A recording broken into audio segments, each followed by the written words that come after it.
Hello and welcome to the CNN IBN special. The Anna Hazare anti-corruption movement has thrown up multiple voices. Many have been supportive of the movement, but there have been some who have been skeptical and raised doubts about the movement as well. One of those skeptical voices is writer Arundhati Roy, who now joins us. Thanks very much indeed for joining us. In your article in The Hindu published on 21st August, entitled "I'd Rather Not Be Anna," you've raised many doubts about the Anna Hazare campaign. Now that the movement is over and the crowds have come and we've seen the massive size of those crowds, do you continue to be skeptical, and if so, why? Well, it's interesting that everybody seems to have gone away happy and everybody is claiming a massive victory. I'm kind of happy to, relieved, I'd say, mostly because I'm extremely glad that the Lokpal Bill didn't go through Parliament in its current form. Yes, I'm very skeptical. I continue to be skeptical for a whole number of reasons. Primary among them, the legislation itself, which I think is a pretty dangerous piece of work. So what you had was this very general mobilization about corruption, using people's anger, very real and valid anger against the system, to push through this very specific legislation, or to attempt to push through this very specific piece of legislation which is very, very regressive according to me. But my skepticism ranges through a whole host of issues which has to do with history, politics, culture, symbolism. All of it made me extremely uncomfortable, and I also thought that it had the potential to turn from something inclusive, or what was being marketed or touted as being inclusive, to something very divisive and dangerous.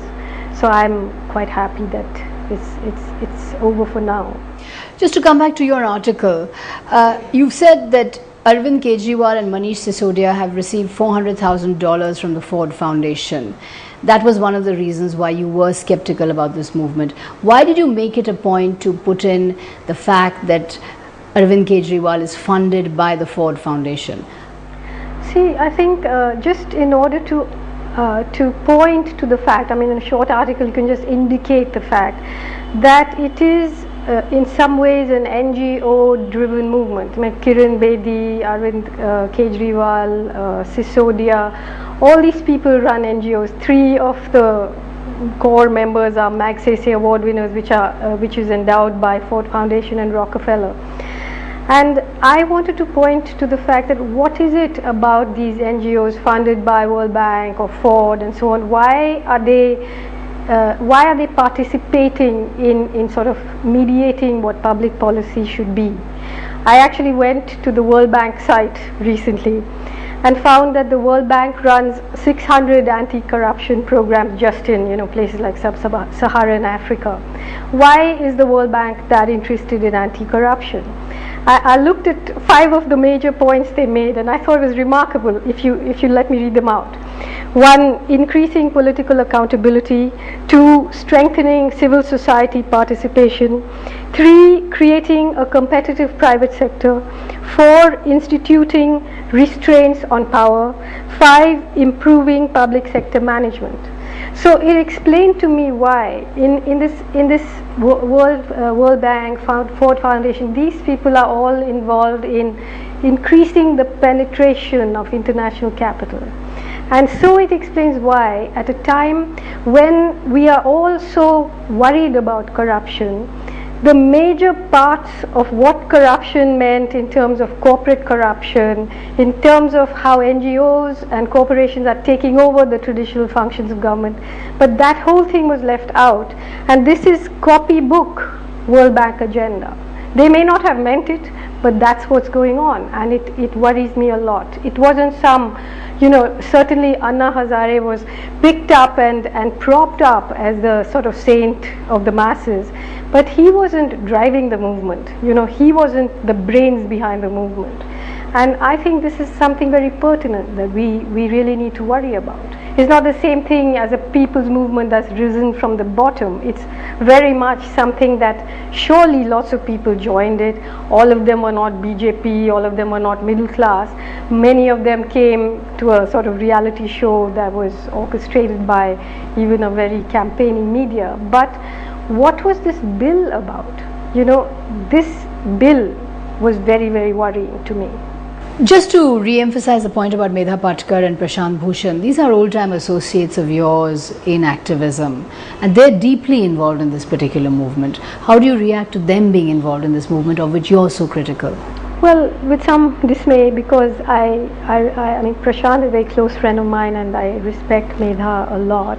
But I think that their credibility has been cashed in on in some ways, but I feel badly that they are part of it. You said both the Maoists and the Jan Lokpal Bill movement have one thing in common. They both seek the overthrow of the Indian state. Why do you believe that the movement for the Jan Lokpal Bill is similar to the Maoist movement in seeking the overthrow of the Indian state? Well, let's separate the movement from the bill. As I said, I don't even believe that most people knew exactly what the provisions of the bill were, who were part of the movement, very few in the media and on the ground. But if you study that bill carefully, you see the creation of a parallel oligarchy.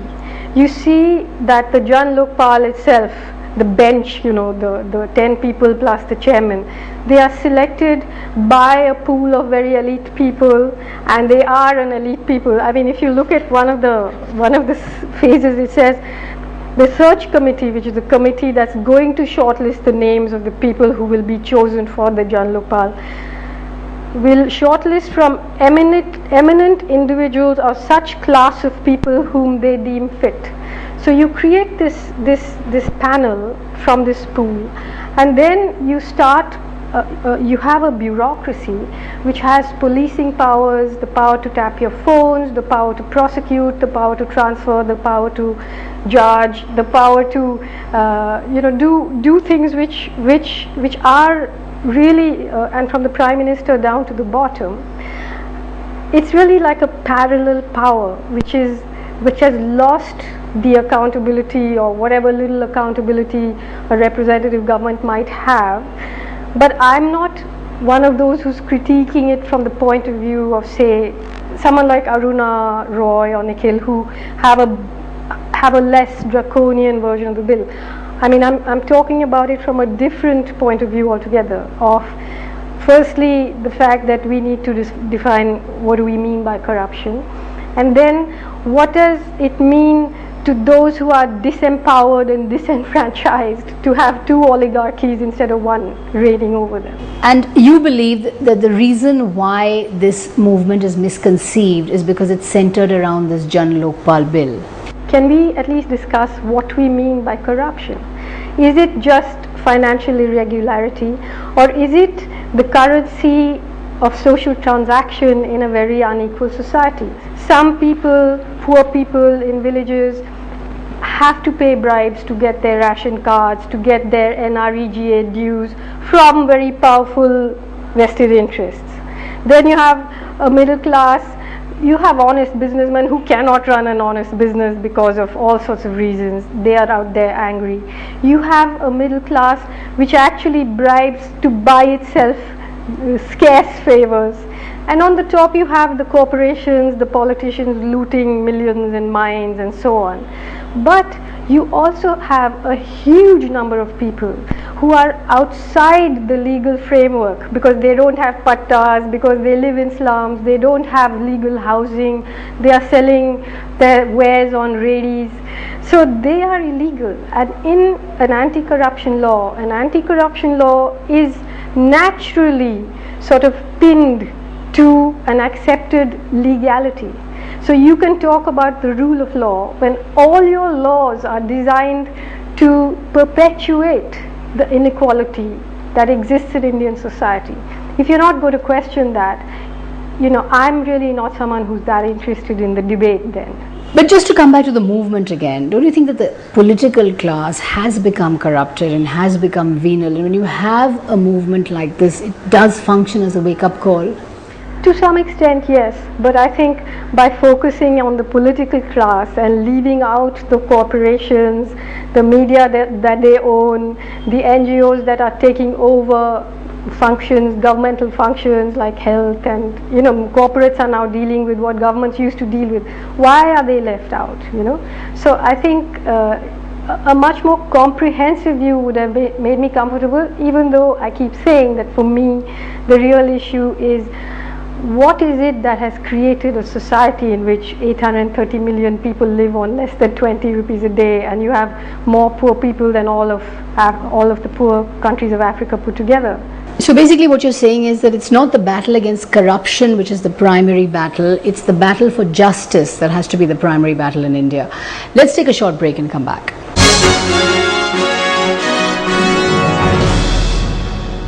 Welcome back to the CNN IBN special. We're talking to Arundhati Roy about why she is skeptical about the Anna Hazare anti-corruption movement. We were talking about lawmaking and why laws are not enough, but just to come back to the point about the law, many have said that this is a process of pre-legislative consultation, that all over the world now, civil society groups, I know you don't like that word, are cooperating with the government in lawmaking. And this movement, a movement like this, institutionalizes that. It institutionalizes civil society groups coming into the lawmaking process. Doesn't that make you hopeful about this movement? Well, in principle, yes, but when a movement like this, which has been constructed in the way that it has, which we can talk about, sort of calls itself the people or civil society and says that it's representing all of civil society, I would say there's a problem there. Let's talk about the media. You've been very critical about the media and the way the media, particularly broadcast media, has covered this movement. Do you believe that if the media had not given it this kind of time, this movement simply wouldn't have taken off? Do you believe it's a media manufactured movement? Well, I'm not going to say it's entirely media manufactured. I think that was one of the big factors in it. There was also mobilization from the BJP and the RSS, which they have admitted to. I think the media, I don't know when before it has campaigned for something in this way, where every other kind of news was pushed out, and for 10 days you had only this news. In this nation of 1 billion people, the media didn't find anything else to report, and it campaigned. I'm not everybody, but certainly certain major television channels campaigned and said they were campaigning. They said, we are the channel through whom Anna speaks to the people, and so on. Now, firstly, to me, that's a form of corruption in the first place, where presumably a broadcast license as a news channel has to do with reporting news, not campaigning. But even if you are campaigning and the only reason that everybody was reporting it was TRP ratings, then why not just settle for pornography or sadomasochism or whatever gives good TRP ratings? How can news channels just abandon every other piece of news and just concentrate on this for 10 days? I mean, you know how much a spot ad costs on TV. What kind of a price would you put on this? And why was it doing it?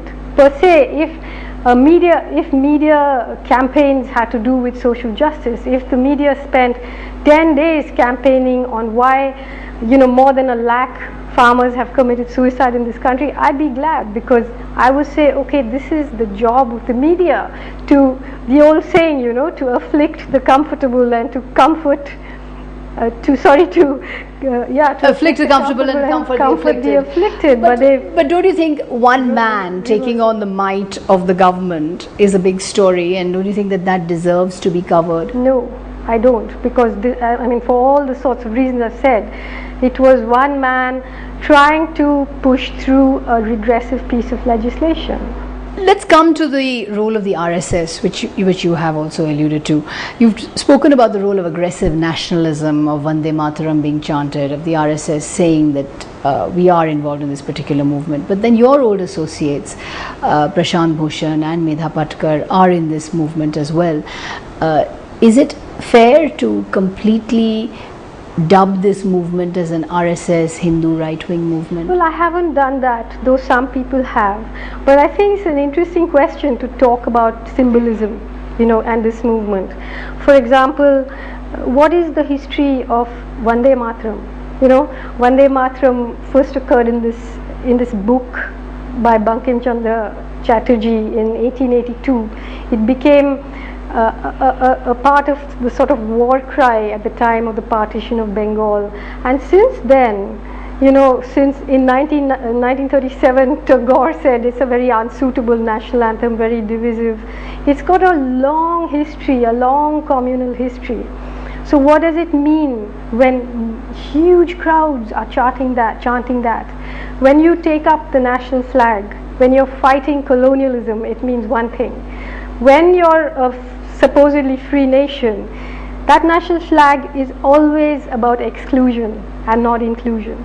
You took up that flag and the state was paralyzed. A state which is not scared of slaughtering people in the dark suddenly was paralyzed. You talk about the fact it was a non-violent movement. Yes, because the police were disarmed. They just were too scared to do anything. You had Bharat Mata ka photo first, and then it was replaced by Gandhi. You had people who were openly part of the Manuwadi Krantikari Andolan there. So you had this cocktail of very dangerous things going on. You had other kinds of symbolism. Imagine Gandhi going to a private hospital after his fast, a private hospital that symbolizes the withdrawal of the state from healthcare for the poor, a private hospital where the doctors charge $1 lakh every time they inhale and exhale. The symbolisms were dangerous, and if this movement had not ended in this way, it could have turned extremely dangerous. But weren't you impressed by the sheer size of the crowds? Weren't you impressed by the spontaneity of the crowds? Shall I tell you something, Sagarika? I have seen much larger crowds in Kashmir. I have seen much larger crowds even in Delhi. Nobody reported them. They were then only called traffic jam bana diya inhone. I was not impressed by the size of the crowds, apart from the fact that I'm not that kind of person. I'm sure there were larger crowds chanting for the demolition of the Babri Masjid. Would that be fine by us? It's not about numbers. But what about the persona of Anna Hazare? Many would say he evoked a certain different era. He evoked the era of the freedom struggle. He's a simple Gandhian. He does lead a very austere life. He lives in a small room behind a temple. And his persona, or what he is, evokes a certain moral power, perhaps, which is needed in an India which is facing a moral crisis. Well, I think, Anna Hazare was a sort of empty vessel into which you could pour whatever meaning you wanted to pour in, Unlike someone like Gandhi, who was very much his own man on the stage of the world. Anna Hazare is certainly his own man in his village, but here he was not in charge of what was going on. That was very evident, And as for who he is and what his affiliations and antecedents have been, again, I'm worried. What do you think of the fast unto death? Many have criticized it as a Brahmastra, which shouldn't be easily deployed in political agitations, that Gandhi used it only as a last resort. What is your view of the hunger strike, the fast unto death? I'm not interested in a fast unto death for the Jan Lokpal Bill, frankly. I am going on and on in all the 10 years that I've written about nuclear power, about nuclear bombs, about big dams, about this particular model of development, about displacement, about land acquisition, about mining, about privatization. These are the things I want to talk about. I'm not the doctor to tell the Indian state how to improve itself, And this movement has done nothing to touch that. What precedent has it set for protest movements in the future? Well, for protest movements of the powerful, protest movements where the media is on your side, protest movements where the government is scared of you, protest movements where the police disarm themselves, how many movements are there going to be like that? I don't know. I mean, while you're talking about this, the army is getting ready to move into central India to fight the poorest people in this country, and I can tell you they are not disarmed, So I don't know what lessons you can draw from a protest movement that has privileges that no other protest movement I've ever known has had. So it was a protest movement of the entitled and a protest movement of the privileged. Arundhati Roy, thanks very much indeed for joining us.